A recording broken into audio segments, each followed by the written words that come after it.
Cars and HP. We're about to have a fun ride. Got to make sure my hair is all good. All right. Hey guys, welcome back to Cars and HP. So today I wanted to go over two cars essentially. I wanted to talk about the new Jeep Grand Wagoneer and the Jeep Wagoneer. They came out with official numbers and information on that, and we're gonna go over the Z Proto or the Nissan 400z. So let's start off with the Grand Wagoneer. So this came out as a prototype about last year or late last year, and so now it's finally out. They have the official numbers, they have the official design, which isn't too much more, it's not too much more different than the prototype that they had put out, but we're looking at a kind of like one of those, the situation of like the Chevy Tahoe and Chevy Suburban. Like there's gonna be a short one and there's gonna be a long one. So the Jeep Wagoneer, which is something that I spotted when I was out in Detroit a few weeks ago, is going to come with a 5.7 liter V8 pushing out 392 horsepower and 404 pound-feet of torque. It's going to be starting at $58,000. So it looks like it's going to have that Hemi V8 that the Challenger and Charger 392 have. At $58,000, that's a pretty steep price tag, but it looks like you're getting a lot of SUV for the money. Then there's the Jeep Grand Wagoneer, which comes with all full-time four-wheel drive with a 6.4 liter Hemi V8 with 471 horsepower and 455 pound-feet of torque. Now this one starts from $87,000 and can go up as high as $117,000. That's pretty pricey for a Jeep.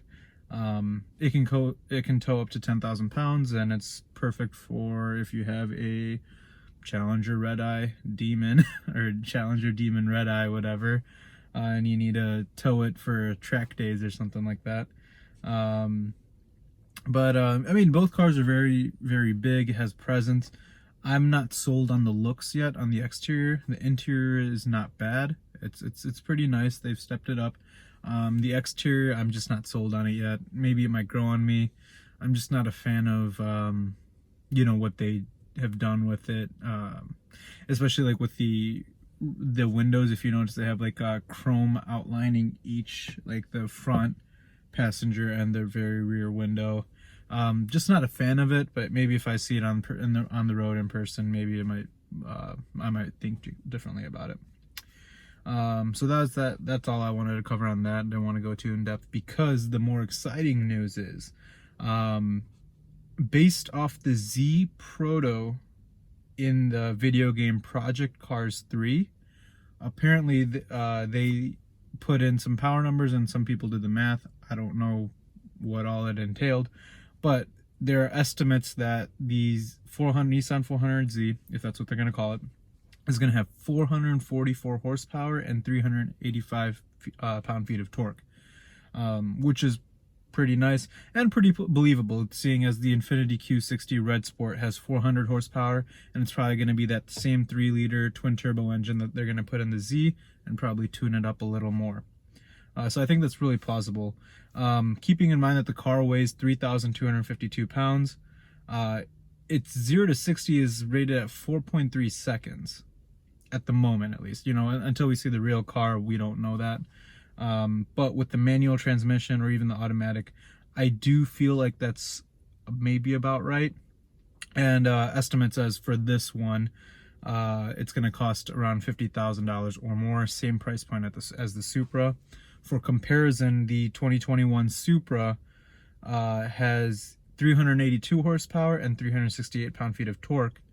And it weighs 3,417 pounds, so about 200 pounds heavier than the 400Z, supposedly. And also has the same $50K plus price tag. Now, the difference here, though, is that the Supra can complete the 0 to 60 in 3.9 seconds. People have gotten them both as stock.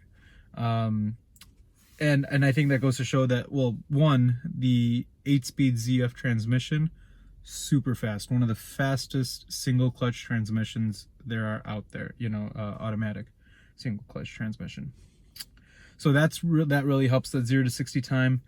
And not to mention, yes, on paper it's 382 horsepower, but once again, this is a BMW engine, the B58, and BMW always underrates their engines here. So it says 382 on paper, but a lot of people have dynoed the Supra stock, and they're getting at least 400 horsepower to the wheel.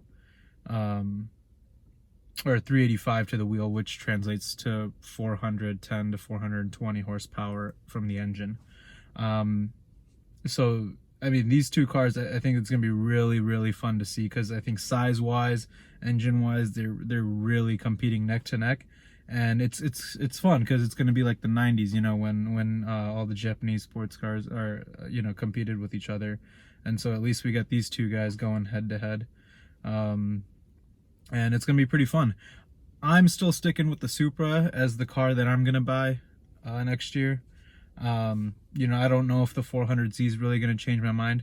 I did like the interior of the 400Z, but I don't know. I'm a big Toyota fanboy, and I also love BMW. And for me, it's just perfect. I know people hate on the Supra for that reason, but I kind of like it for that reason. I mean, it's the best of my two favorite car brands. So, although that being said, I am a fan of the Nissan. I love the Nissan GTR. I would hope to own that one day as well. But right now, I'm just leaning towards the Supra. I think until I see the real 400Z come out and see what it's all about, you know, right now I'm leaning towards Supra. But you never know, in the future, I might end up having both. You never know. But you know, that's about it for today. I didn't have anything too much. I didn't have anything too long to go on about. But yeah. There's one thing I wanted to ask everyone out there. For my future Supra, I'm kind of conflicted on the color. Do you think it's worth paying $1,500 extra for a special paint color?